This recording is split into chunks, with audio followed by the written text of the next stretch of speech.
Hello dear students, मैं name है sir. Today आज हम लोग क्लास 10 का सर्कल एंड टेंजेंट्स ब्रीथ एंड स्पर्श रेखाएं वाले चैप्टर को पढ़ेंगे। ठीक, ये हमारा ज्योमेट्री पार्ट होता है, ठीक, जिससे काफ़ी नंबर के क्वेश्चन पूछे जाते हैं। इसमें हमारा ट्रायंगल कंस्ट्रक्शन वाले भी चैप्टर्स होते हैं। ठीक, तो इस चैप्टर्स में हम लोग स्पेशल देखेंगे सर्कल एंड टेंजेंट। ठीक, इस चैप्टर में हम लोग बेसिकली ज़्यादा इसका इंट्रोडक्शन और थ्योरम को कवर करेंगे और सेकेंड पार्ट से फिर इसके प्रीवियस ईयर क्वेश्चंस जो अंतिम 5 वर्ष में पूछे गए हैं और जो इम्पोर्टेंट क्वेश्चन है जो इस साल 2023 में पूछे जा सकते हैं बोर्ड एग्जाम में, उसको देखेंगे। तो चलो स्टार्ट करते हैं। तो सर्कल, इस शेप को देखे हो सभी, देखे ही होगे। क्या बोलते हैं इसको? सर्कल। ठीक, सर्कल बोला जाता है और इसका एक क्या होता है? Centre point O. ठीक, एक सेंटर होता है, ठीक, जिसको ओ से डिनोट किया जाता है।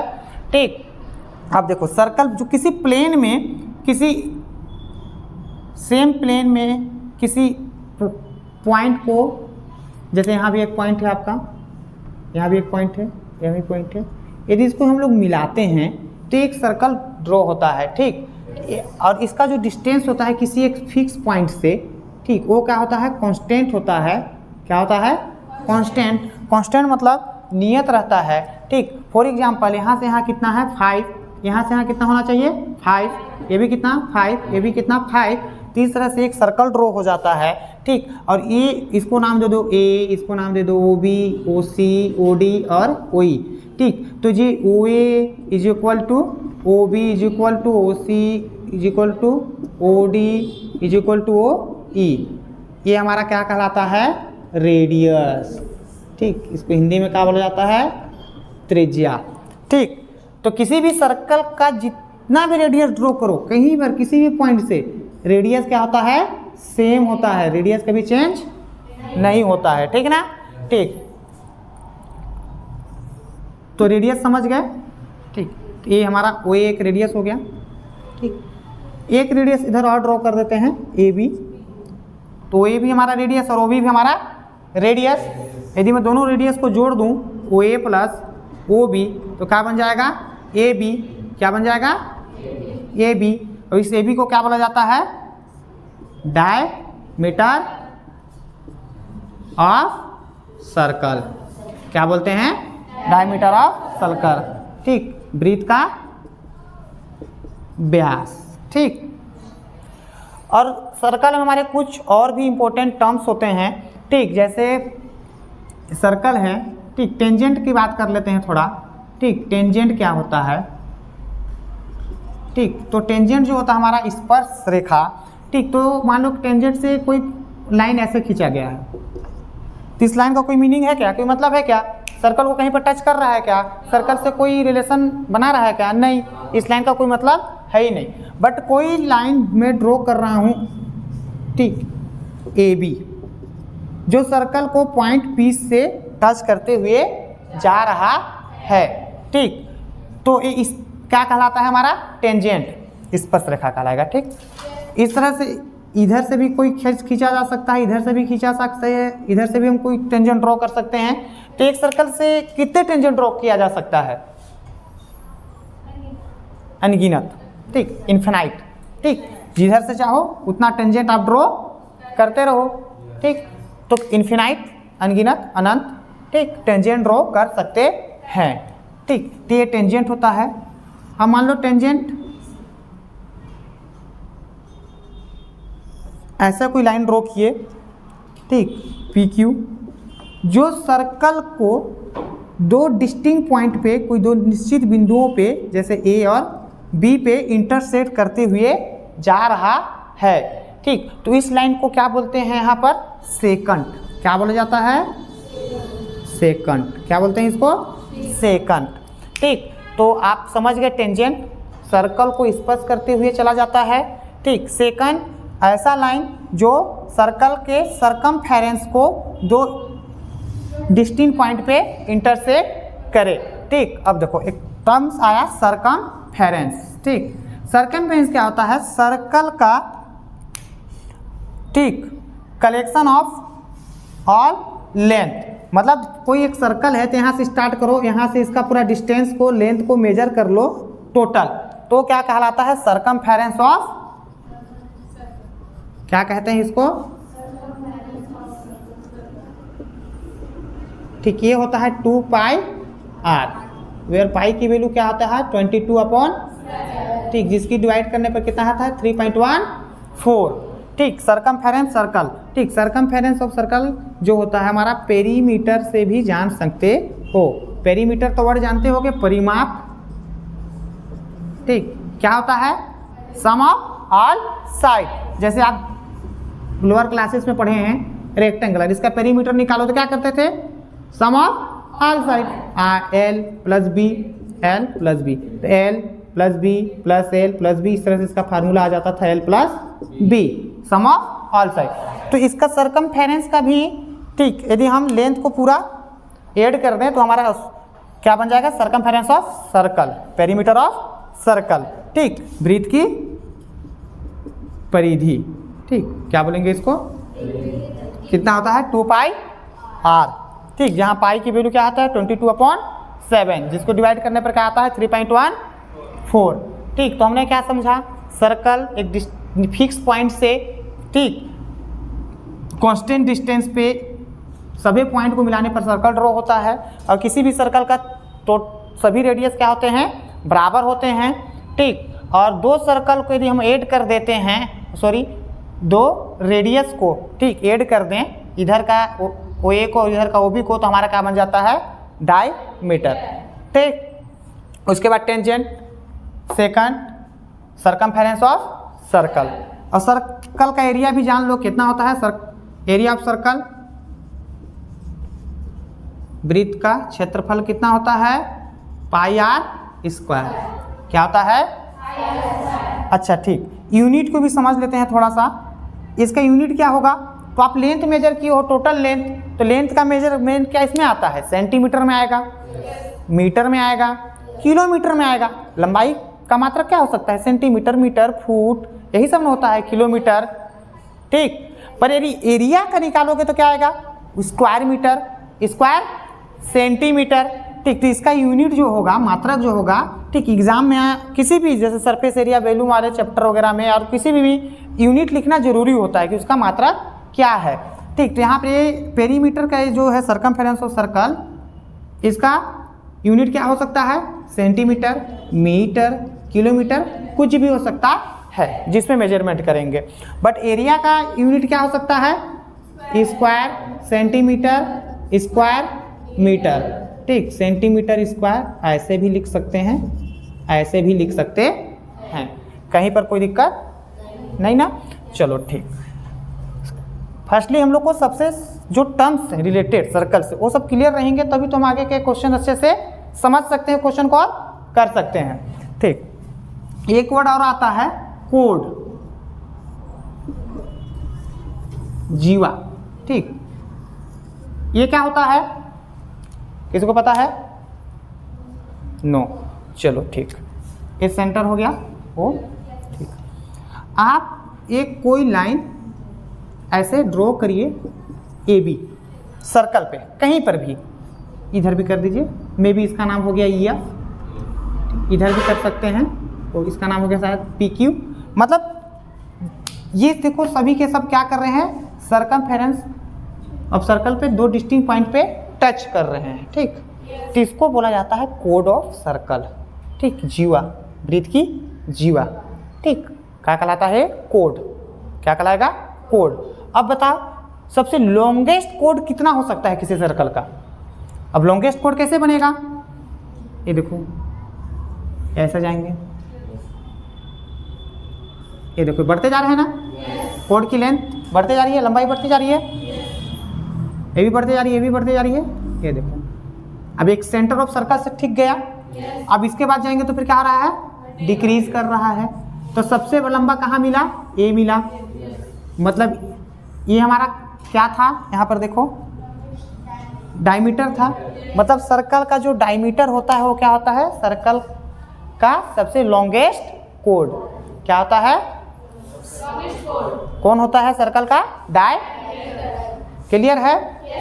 ठीक, अब ये भी जानते हैं आप लोग, ठीक, रेडियस जो होता है आपका, ठीक, जो त्रिज्या होती है वो क्या होता है,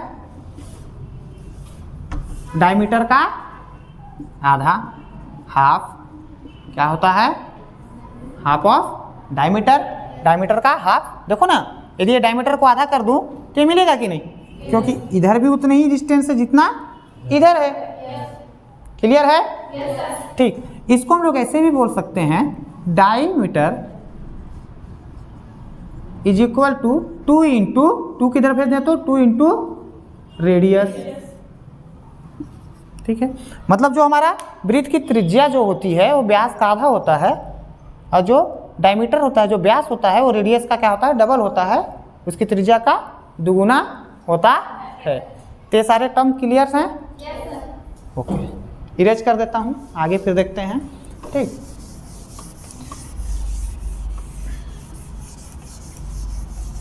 ओके,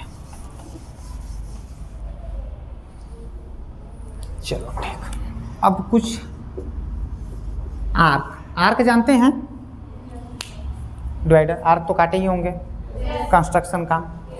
ठीक, मान लो किसी सेंटर ओ से एक सर्कल है, मान लो, ठीक, क्या है, लेट अस सर्कल। ठीक, अब यहाँ पर एक ऐसे रखे आपके डिवाइडर को, प्रोटेक्टर को, और ऐसे कट कर दिए यहाँ से यहाँ, ठीक, ए पी बी, तो एक आर्क कट गया, कट गया कि नहीं।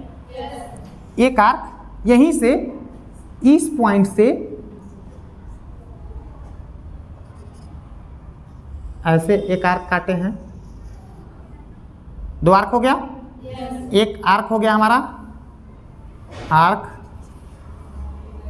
ए पी बी, आर्क का सिंबल, एक आर्क हो गया हमारा क्या, ए एम बी। तो बताओ कौन सा आर्क बड़ा है, A M B greater than arc A P B, हो गया कि नहीं। तो ये जो बड़ा वाला है वो क्या कहलाएगा हमारा, मेजर आर्क, क्या कहलाएगा, मुख्य आर्क। ठीक ना, चाप, आर्क का मतलब क्या होता है जी, चाप, चाप काटना। ठीक, तो ये हमारा मेजर आर्क हो गया, मुख्य आर्क हो गया। ठीक, और जो छोटा वाला हो गया वो क्या, कौन सा आर्क हो गया, माइनर आर्क, क्या कहलाता है, ठीक। तो मेजर आर्क और माइनर आर्क समझ गए, जो बड़ा होगा वो मेजर आर्क, जो छोटा है वो चाप, समझ गए। चाप कैसे कटना है, देखो ऐसे रखते हैं, ऐसे कोई चीज़ को ऐसे कट कर देते हैं, ठीक, सेंटर पे रख के ऐसे, तो आर्क बन गया, क्या बन गया, एक आर्क ड्रॉ हो गया। ठीक, सेगमेंट, ठीक, ये सेंटर ओ है, यहाँ से एक लाइन ड्रॉ कर दिया मैंने, ए बी, क्या कर दिया, ए बी। अब देखो दो सेगमेंट बन गया, एक उधर बड़ा सा दिख रहा है और एक, ठीक, तो कौन सा सेगमेंट कहलाएगा, माइनर, और ये कौन सा सेगमेंट कहलाएगा, मेजर, मेजर सेगमेंट कहलाएगा। क्लियर है? ठीक, और एक होता है सेक्टर, क्या होता है, सेक्टर क्या होता है देख लो। ठीक, सेक्टर आपको यहीं से मिल जाएगा। देखो ये जो आर्क काटेंगे ना, ठीक, ये आर्क को यहाँ से ऐसे सेंटर पॉइंट से मिला दो, तो यहाँ कोई एक एंगल बनेगा,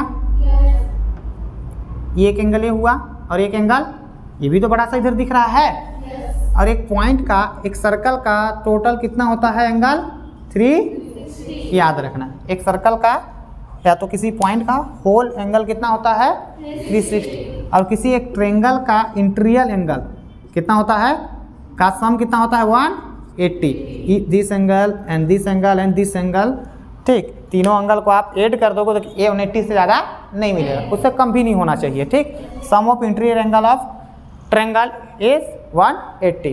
ठीक है ना, छोटे छोटे पॉइंट हैं। तो ये देखो, ये अब तक कौन सा एंगल बड़ा दिख रहा है आपको, BOA, या तो BOA इधर का, उधर का कि इधर का, कौन सा बड़ा दिख रहा है, इधर वाला बड़ा है ना, ये वाला छोटा है, तो इसको बोलेंगे माइनर सेक्टर। क्या बोलेंगे, माइनर सेक्टर, और इसको क्या बोला जाएगा? Major sector. क्लियर है? समझ गए? माइनर सेगमेंट, मेजर सेगमेंट, ठीक, माइनर सेक्टर, मेजर सेक्टर, ठीक। आर्क भी समझ गए? ठीक। तो चलो अब हम लोग आते हैं अपने मेन पॉइंट में, ठीक। अब पेन हमारा स्टार्ट होता है थ्योरम फर्स्ट। क्या होता है? ठीक।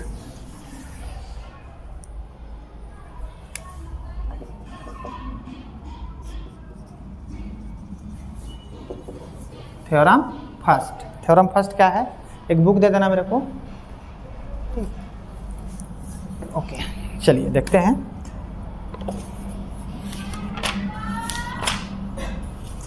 थ्योरम फर्स्ट क्या बोल रहा है? इक्वल कोड ऑफ अ सर्कल, इक्वल कोड ऑफ अ सर्कल, ठीक, सबटेंड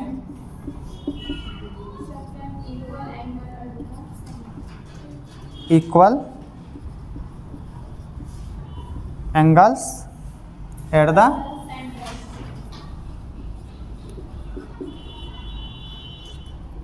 ठीक, मैंने थ्योरम लिख लिया। ओके, अब इसको क्या है, इसको हम लोग समझ पढ़ते हैं। क्या बोल रहा है? इक्वल कोड of a circle subtend. Subtend का मतलब क्या होता है? देखो यहाँ पर बहुत सारे ये टर्म्स यूज होते रहेंगे आपके सर्कल में, ठीक। सबटेंडेड, सबटेंडेड बोलेगा, ठीक ना। सबटेंडेड का मतलब जैसे कोई सर्कल है, सर्कल के सरकमफेरेंस पे कोई एंगल सबटेंडेड, मान लो कोई आर्क है ए पी बी, तो बोला गया एक आर्क ए पी बी से सरकमफेरेंस ऑफ सर्कल पे एक एंगल सबटेंडेड है एक्स डिग्री। कितना है? तो ये देखो सरकमफेरेंस सर्कल पे एक एंगल सबटेंडेड है, ठीक, इसको नाम दे दिए आर। तो यहाँ जो एंगल सबटेंड किया जा रहा है, बनाया जा रहा है, बन रहा है, उसी को बोल रहे हैं सबटेंड। समझेगे ना? ठीक। तो इक्वल कोड of circle subtend equal angle of the centre, ठीक। दैट मीन्स मान लो हमको इसको प्रूव करना है। क्या करना है? प्रूफ। तो लेट बी अ सर्कल, ठीक, माना कि एक सर्कल है, ठीक, विथ सेंटर ओ। क्या है? सेंटर ओ, उसका सेंटर कितना है? ओ, ठीक है। अब इसमें हम दो कोड ले रहे हैं। क्या ले रहे हैं? A B. एक कोड इधर ले लिए, ठीक, थोड़ा छोटा हो गया, बड़ा कर लेते हैं, ठीक, ई और या तो पी क्यू ले लेते हैं। क्या ले लेते हैं? P Q. अब देखो ये जो कोड है, अभी पढ़े था ना कोड, ये कोड जो यहाँ एंगल सबटेंड करेगा सेंटर पे, यहाँ कोई एंगल फॉर्म करेगा, यहाँ भी ये भी एक सेंटर पे कोई एंगल सबटेंड करेगा, बनाएगा, ठीक। ये दोनों एंगल क्या होते हैं? Equal code. दोनों कोड क्या है? क्या गिवन है थ्योरम में? कुछ गिवन है? बोल रहे हैं ना इक्वल कोड ऑफ सर्कल, ठीक। तो कोड जो है क्या है? इक्वल। क्या है? कोड आपकी जीवा जो है क्या है? बराबर है, ठीक। दो जो जीवाएं हैं, ठीक, दो जीवाओं के द्वारा केंद्र पे बनाया गया कोण क्या होता है? बराबर होता है हमेशा, ठीक है ना। तो क्या गिवन है? एक वृत्त की दो कोड हैं, दो जीवाएं हैं, वो बराबर हैं। तो हम लोग क्या लिख सकते हैं उसको? A B is equal to P Q. ये तो गिवन है ना, ठीक। प्रूफ क्या करना है? प्रूफ हमको करना है angle P O Q is equal to angle A O B, A O B. This angle and this angle are equal, ठीक, क्योंकि दो इक्वल कोड के द्वारा सेंटर पे बनाया गया कोण सबटेंडेड एंगल क्या होता है? बराबर होता है। क्लियर है? ओके, अब प्रूफ करते हैं, चलो स्टार्ट करते हैं। तो ये बताओ मेरे को, इसमें ओ ए क्या है हमारा? सारा चीज ओ ए क्या है? रेडियस। ओ बी क्या है? रेडियस। ओ क्यू क्या है? रेडियस। ओ पी क्या है हमारा? सब के सब क्या हैं? अब क्या किसी सर्कल के रेडियस अलग अलग होते हैं क्या? किसी भी सर्कल का जितना भी रेडियस हो क्या होगा? सेम होता है, इक्वल होता है, बराबर होता है, कांस्टेंट रहता है। क्लियर? रेडियस कभी बदलने वाली नहीं है। ठीक, ये आप अपने नॉलेज में रख लिए। ठीक, अब देखो हम लोग देखते हैं। ठीक, ले लेते हैं टेकिंग। ठीक, we have taking triangle. Triangle दिख रहा होगा आपको, क्या था triangle? PO and triangle AO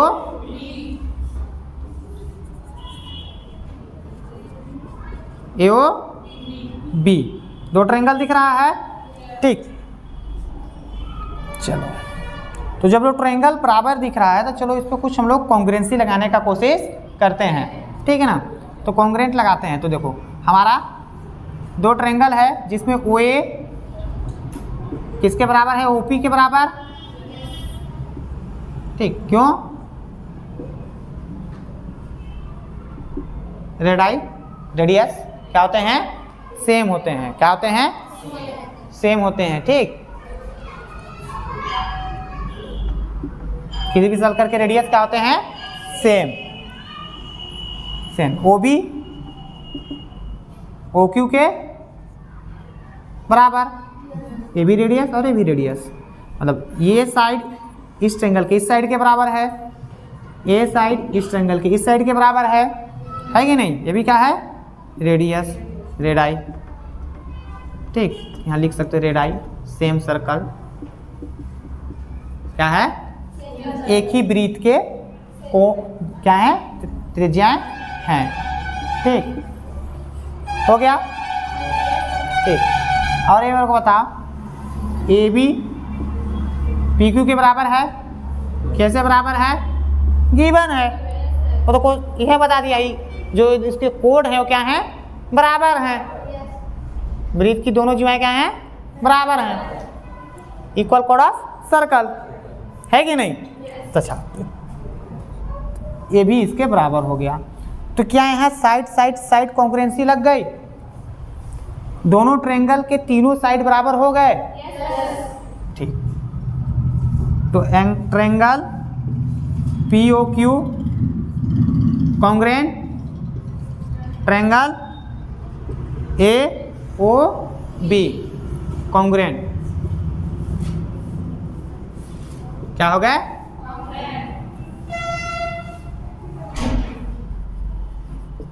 congruent हो गए। ठीक, कैसे कॉन्ग्रुएंट हो गए? साइड से। कैसे हो गए? तीनों भुजाएं, तीनों साइड क्या है? दोनों ट्रायंगल के बराबर हैं। अब जब इसके तीनों साइड प्रूफ हो गए, कॉन्ग्रुएंस प्रूफ हो गया, इसका मतलब क्या है? उसके करेस्पॉन्डिंग साइड भी सेम होंगे। क्या होंगे? ठीक, यदि उनके करेस्पॉन्डिंग साइड इक्वल है, बराबर है, तो उसके करेस्पॉन्डिंग एंगल भी क्या होंगे? बराबर होंगे। ये तो हम लोग ट्रायंगल में जानते ही हैं कि यदि दो ट्रायंगल हमारा कॉन्ग्रुएंट प्रूफ हो गया, इसका मतलब ये है कि उसके करेस्पॉन्डिंग एंगल संगत कोण क्या होंगे? सेम होंगे। तो this angle equal to this angle, so angle P O Q is equal to angle A O B. क्या हो गया? Corresponding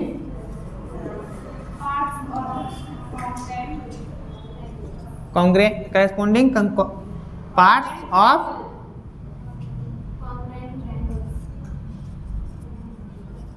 congruent triangle. क्लियर है? ठीक, ऐसा आपके बुक में सब साफ साफ लिखा होगा।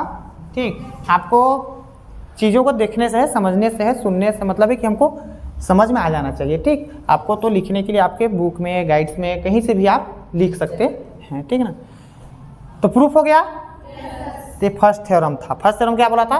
किसी भी वृत्त के, किसी भी सर्कल के दो कोण बराबर हों तो उसके द्वारा बनाया गया केंद्र का कोण, सेंटर का एंगल क्या होता है? बराबर होता है। अभी हमने बराबर कर दिया। कैसे बराबर किया? हमने सबसे पहले दोनों ट्रायंगल लिए और दोनों ट्रायंगल को क्या किया गया? कॉन्ग्रेंस प्रूफ किया गया, साइड से कॉन्ग्रेंस प्रूफ कर दिए, और जब दो ट्रायंगल कॉन्ग्रेंस प्रूफ हो जाता है तो उसके करेस्पॉन्डिंग साइड भी क्या होते हैं, इक्वल होते हैं, सेम होते हैं। सो ये इसके करेस्पॉन्डिंग तो दिख ही रहा है, अब इसका तुलना इससे थोड़ा ना करने जाओगे, ये तो इसी के जैसा दिख रहा है ना करेस्पॉन्डिंग, तो ये this angle equal to this angle, prove that, समझ में आ गया? ओके, अब देखो इसमें सेकेंड थ्योरम क्या है, सेकेंड थ्योरम ये बोलता है, वो आप लोग खुद करेंगे, ठीक। एक सर्कल है जिसका सेंटर ओ है, क्या है, ओ है, ठीक। इसके दो कोड हैं A B and P Q, same है, पर इसके जो एंगल सब्सटेंड किया है, एंगल बनाया गया है यहाँ पर, ठीक, सेंटर में वो बराबर है, क्या है, बराबर। तो जब ये बराबर होता है तो कोड भी क्या होते हैं, बराबर, यहाँ का सेकेंड थ्योरम बोलता है, ठीक। जस्ट इसका उल्टा क्या बोल रहा है, अभी पहले क्या बोला, दोनों बराबर है, कोड बराबर है, तो इसके द्वारा बनाया गया कोड सेंटर पे भी बराबर होता है। अभी क्या बोल रहा है, दो कोड है, उसके द्वारा बनाया गया कोड बराबर है सेंटर पे, ठीक, जो एंगल सब्टेंड कर रहा है वो बराबर है, तो आप प्रूव करो कि वो दोनों कोड क्या हैं, बराबर हैं। तो दोनों ट्रायंगल लेंगे, ये इसके बराबर क्योंकि रेडियस बराबर, ये इसके बराबर, और ये एंगल तो हमको गिवन है ये बराबर, तो side angle side angle congruence proof हो गया। जब कॉन्ग्रुएंस प्रूफ हो गया तो उसके करेस्पॉन्डिंग पार्ट्स ऑफ ट्रायंगल क्या हो जाएंगे, बराबर हो जाएगा, तो ए बी बराबर पी क्यू, तो बना सकते हैं, ठीक। तो इतना समझ आ गया तो आप इजीली इसको बना सकते हैं, ठीक। अब देखते हैं थ्योरम थर्ड। तो नेक्स्ट रहा हमारा थ्योरम नंबर 3, ठीक, ये रहा आपका, स्क्रीन पे आ चुका होगा, ठीक। मैंने इसको पूरा यहाँ बना रखा है आपको समझाने के लिए और आपका टाइम भी बचाने के लिए, ठीक। यदि आप पूरा बनाते जाता तो वीडियो थोड़ा सा ज़्यादा लंबा भी बन जाता, तो मैंने पहले बना लिया है, ओके। तो क्या बोल रहा है theorem third, a perpendicular drawn from the centre of a circle on to a code bisect the code, ठीक। बाइसेक्ट का मतलब क्या होता है, बाइसेक्ट का मतलब होता है दो बराबर भागों में बांटना, ठीक। इसका मतलब ये निकल रहा है कि हम किसी सर्कल के सेंटर से कोई परपेंडिकुलर लाइन ड्रॉ करें, ठीक, किसी वृत्त के केंद्र से, ठीक, कोई परपेंडिकुलर लाइन ड्रॉ करते हैं, एक लंबवत रेखा खींचा जाए, क्या खींचा जाए, ठीक। तो क्या करता है, उस कोड को, जैसे यहाँ पर एक कोड क्या है हमारा, ए बी, क्या है, ए बी एक कोड है, ए बी हमारा क्या है, कोड जीवा, और ओ एम क्या है हमारा, ओ एम हमारा हो गया परपेंडिकुलर, लंब, किस पर, ए बी पर, उस कोड पर, ठीक। तो जब किसी सर्कल के वृत्त के केंद्र से कोई लंब डाला जाता है, परपेंडिकुलर ड्रॉ किया जाता है किसी कोड पे, तो उसको क्या करता है, बाइसेक्ट करता है, दो बराबर भागों में विभाजित करता है, दो बराबर भागों में बांटता है। ये बोल रहा है थ्योरम, उसको हमको प्रूव करना है, ठीक। तो सबसे पहले क्या कर लेते हैं, circle with the centre at O and whose कोड is A B and O M perpendicular A B, वही चीज़ है, माना कि एक सर्कल हमारा सेंटर ओ है, जिसका केंद्र क्या है, सेंटर पॉइंट क्या है, ओ है, ठीक, और ए बी उसका कोड है, और ओ एम उस पर क्या है, परपेंडिकुलर है, ठीक। अब देखो, तो टू प्रूफ हमको क्या करना है, जो ए एम है, दिस लेंथ और this length, M B, A M या बी एम, दोनों क्या है, बराबर, ये हमको प्रूफ करना है, ये हमको गिवन है, ये हमारा क्या है, O M perpendicular A B, O M A B पे परपेंडिकुलर है, ये हमको थ्योरम में बता दिया गया है, perpendicular drawn from the centre of a circle, ठीक, किसी सर्कल के सेंटर से, केंद्र से एक परपेंडिकुलर ड्रॉ किया गया, किस पे किया गया, कोड, तो क्या किया, बाइसेक्ट द कोड, कोड को दो भागों में बांट दिया, तो ए एम बराबर बी एम या एम बी, जो भी बोलो, लेंथ तो ही है, प्रूव करना है। इसके लिए मैं कुछ थोड़ा सा कंस्ट्रक्शन काम कर रहा हूँ, ठीक। देखिए मैं जो सिस्टमेटिक बनाया गया है, इसी सिस्टमेटिक वे से आप एग्जाम में बनाते हैं तो आपका मार्क्स कहीं नहीं कटेगा, फुल नंबर मिलेगा। ठीक, अब ऐसी बनाने का कोशिश किया करिए कि थ्योरम क्या है, उसमें क्या गिवन है, क्या प्रूफ करना है, क्या आपने क्या कंस्ट्रक्शन किया अलग से, ठीक, फिर क्या कैसे प्रूफ किए, वो सारा लाइन से आना चाहिए। यदि आप किसी चीज़ को प्रूफ कर रहे हैं, चाहे पाइथागोरस थ्योरम हो, थेरेस थ्योरम हो, या तो ट्रायंगल सर्कल के कोई सी भी थ्योरम हो, तो मैंने ज्वाइंट बोल रहा है ना, joint O2A and O2B and O2B को मिलाया, तो O2A O2B को मिलाया, ठीक, तो क्या बन गया, दो ट्रायंगल दिख गया मेरे को, क्या दिख गया, तो इन ट्रायंगल OMA और एक ट्रायंगल OMB या तो OBM, OAM OBM, दो ट्रायंगल दिख गया ना। अब देखो दो ट्रायंगल दिख गया, तो हम इन ट्रायंगल OMA और ट्रायंगल OBM दो ट्रायंगल ले लिए। अब देखो दोनों ट्रायंगल में OA और OB क्या है, OA और OB क्या है, रेडियस और सेम सर्कल, किसी सर्कल किसी वृत्त का एक ही वृत्त के दो त्रिज्याएं हैं जो कि हमेशा बराबर होती हैं, OA और OB, ठीक, कॉमन भी है। अच्छा कुछ मिस्टेक हो गया क्या, सॉरी,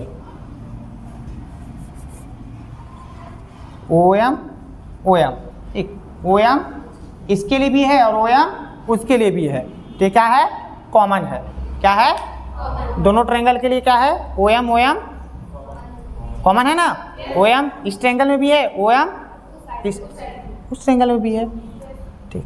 अब देखो एंगल OMA एंगल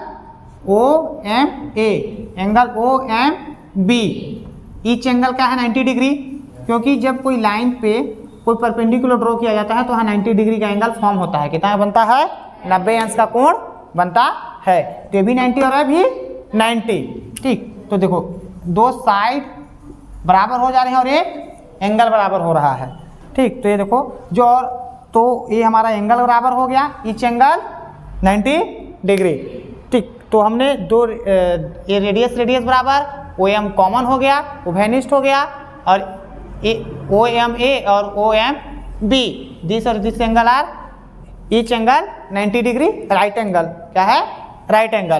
तो देखो triangle OMA congruent, triangle OMB congruent proof हो गया, क्या हो गया, कैसे प्रूफ हो गया, by right angle hypotenuse side,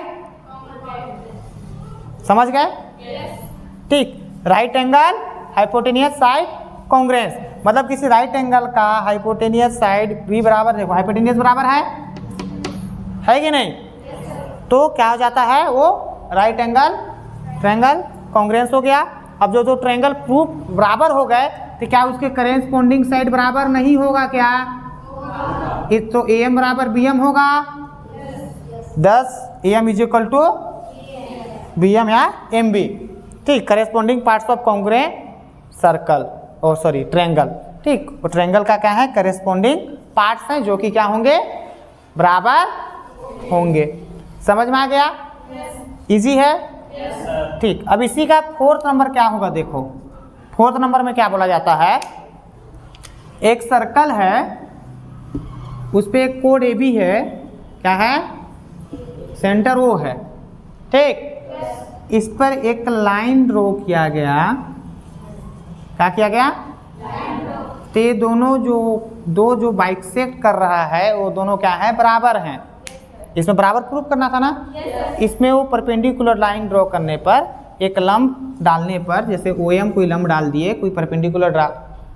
कर दिए AB पर, तो ये दोनों क्या हो गए, बाइसेक्ट हो गए, बराबर हो गए, तो प्रूव करना है कि इस पर एक क्या है, 90 डिग्री है, क्या है, मतलब इस पे परपेंडिकुलर है, क्या है, और एक लाइन सेंटर से खींचे, एक कोड को तो बराबर हो गया बेटा, तो हमको बात बताना है कि ये जो OM है क्या है, इस पे परपेंडिकुलर है, क्या है, तो परपेंडिकुलर बनाने के लिए इसको क्या बताना पड़ेगा, यहाँ क्या है, 90 डिग्री, क्या बताना पड़ेगा, 90 डिग्री, तो वैसी कंस्ट्रक्ट करेंगे, मिलाएंगे, ठीक, और कंडीशन लेके चलेंगे तो प्रूफ हो जाएगा। तो आप लोग कर लेंगे? ठीक, आई थिंक सब लोग कर लेंगे, जस्ट इसका अपोजिट टाइप का है। क्या है? ठीक, तो ये समझ गए? क्लियर? ठीक, चलो थ्योरम 5 पे चलते हैं।